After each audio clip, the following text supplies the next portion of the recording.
this day, but we'll catch you on the bush hog. Me and Cooper just got the bush hog folded up, headed over towards our house. We're just leaving Shane's. Shane got his pasture mowed pretty good. I think they cut hay off of it first and then he mowed around the edges. But Braxton's following us and we're taking a little road trip.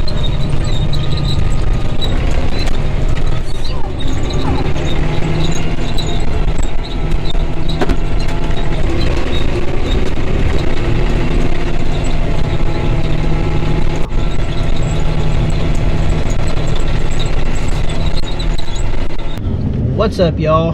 I'm Ryan, Braxton. We're on a new day here on the farm. Our day got cut short the other day, but we're back at it. In the last few days, we've gotten some rains over the past week. We actually have some in the forecast for tonight and tomorrow, so things are actually starting to turn around moisture-wise with the crops. We finally got water on all the rice. Shane's been running himself ragged, taking care of that. But he's about to go on vacation, so the watering is on me and Matt. And but Shane's got it pretty well set to where we can manage it.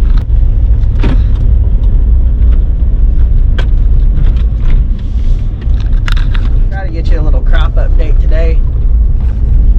Here's our dryland beans, a little patch of mine that I bought this year by my house. We planted those pretty early. They've caught some rains. Just to contrast those, here's some of the neighbors, the deer. Anyway, some of the neighbors' beans here that are irrigated, and they look good, nice and full and filled out, canopied out. But the dryland ones actually don't look too bad right behind them. So we're pleased with that. Our dryland beans in the hills, not so much. A lot of those have burned up, but I think we might have saved some with these last rains. Just got down here to the shop, had some new driveway tunnels put in, culverts. We only had about a, I don't know, 25-foot driveway, which would have been okay, but it would be hard to get semi trucks in and out of. So with harvest coming up, we need that extra room. So we've got 60 feet worth now at 3 20-foot pipes buried, and then we're started dipping this ditch out. We got the little excavator up here, but we're gonna dip all the way out to the grain bins that we bought. Just clean this ditch up. Eventually I'd like to line it with riprap.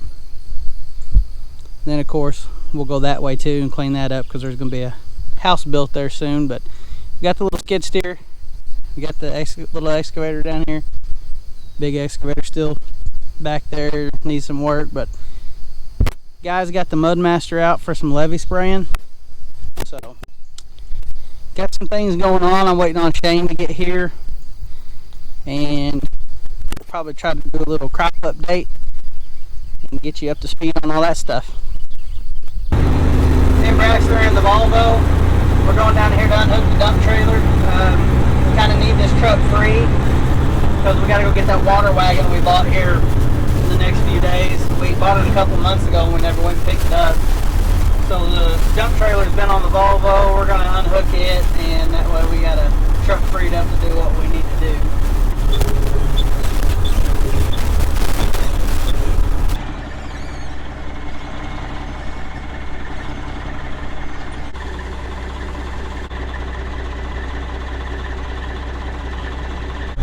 Well, we got the dump trailer unhooked. Just watching the airplane here. He's putting out mid-season fertilize. Disappeared behind the trees.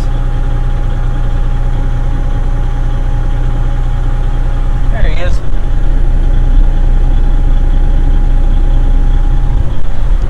Airplanes are flying. We're putting on the last shot of fertilize on all the rice. Corn is starting to dent, so things are happening really fast. I mean, 30 days time we'll have combines fired up. 30 to 40. Have combines fired up and things will be going crazy. I don't remember if I've showed you on the other videos the new combine. Another 98 70 like the other one that we got last year.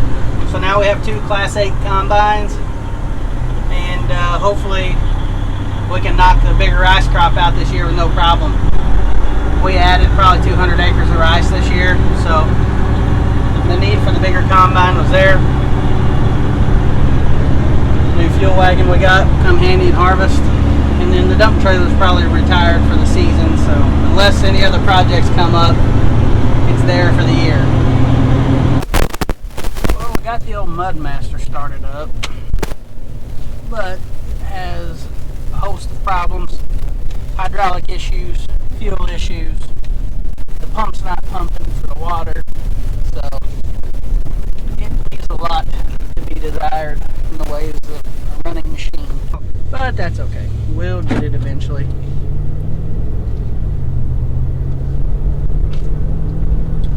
Our bills for the month were about $20,000 by the time you figure in diesel, propane, parts, breakdowns. It's been a battle. I don't mind to tell that. It is what it is. Probably not a typical month. Just everything kind of hit at once. But you get towards the end of the year like this, anybody who's operating off an operating line knows that things start to get in the realm of tight. You're managing your money. You don't know what's coming for the rest of the year, so you're trying to be as conservative as possible. But you have some expenses that you just can't avoid, so here's to that. Me and Braxton were attempting to do some bush hogging, but we got started there and the middle spool won't turn.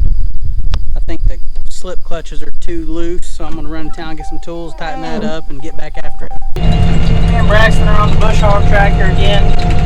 Tighten those slip clutches up. They were just spinning, just needed adjusted a little bit. But we're around down here around some of our rice ground.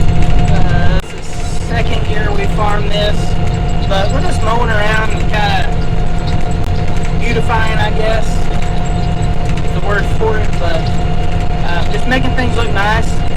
You know, renting ground is a competitive deal around here, so you want to show landlords that you appreciate the opportunity to farm the ground, take care of it, you know, treat it like it's yours, as long as you're the kind of person that takes care of stuff. But so yeah, I mean, this time of year you really don't want to be burning a lot of fuel and spending extra money, but you need to. You need to take care of the land and leave it in better shape than when you got it.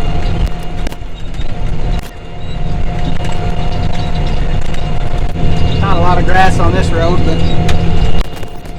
still cleaning it up anyway.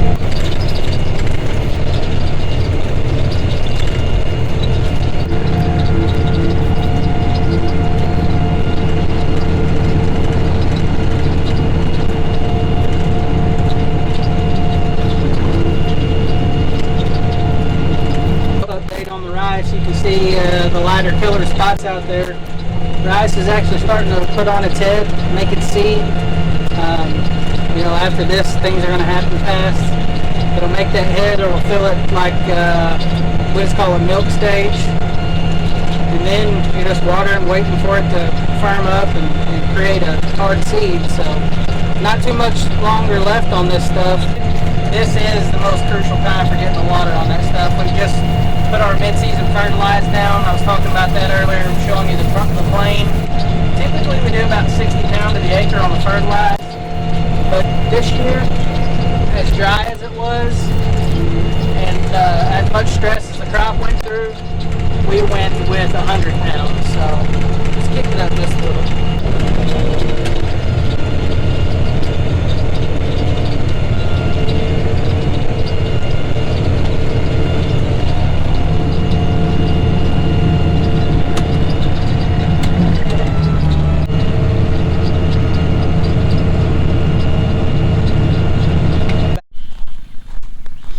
I'm here by my grandpa's old house place, jumping back on the bush hog.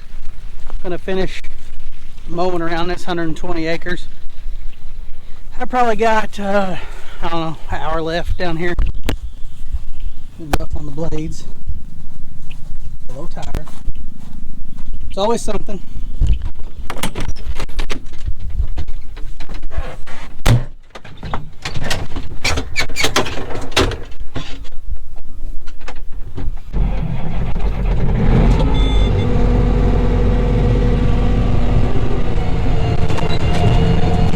Well, I'm on a rough ditch bank right now.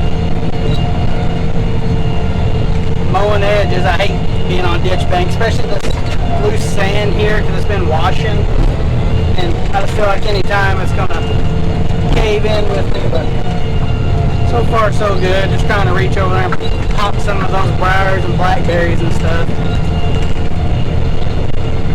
I don't know if you can tell it with the camera, but that's a pretty steep fall. The ditch is dry, but still, I don't want to be down in it. Just trying to knock some of it back, keep the road as wide as we can. Those washouts are horrible. I finished getting this field mowed around. This place is kind of nostalgic to me, like I've told you before. That's my grandpa's house. That was my great uncle's house. It's now one of my rent houses. I actually lived there for a while. I remodeled it and lived in it, I don't know, 8 or 9 years ago. I used to ride four-wheelers all through here, around the cemetery. It all looked different though. There was trees where we're standing and it wasn't cleared. But unfortunate enough, Shane and I get to farm this now. Shane actually spent some time out here when he was young too. My grandpa raised the watermelons, and he'd come out and work in the watermelons. But got this farm mowed around. I parked my truck about a quarter mile up, so I didn't have to park the tractor on the road. And I'm gonna head that way. I appreciate you guys for following, liking, subscribing, sharing, all that. Please do so if you haven't. It costs you nothing to subscribe. Like the video, hit the thumbs up, hit the notification bell. We'll be into harvest here in probably the next 30-45 days. Those videos seem to be a little more interesting, but again, like, subscribe, share, hit the notification bell. We'll catch you guys on the next one.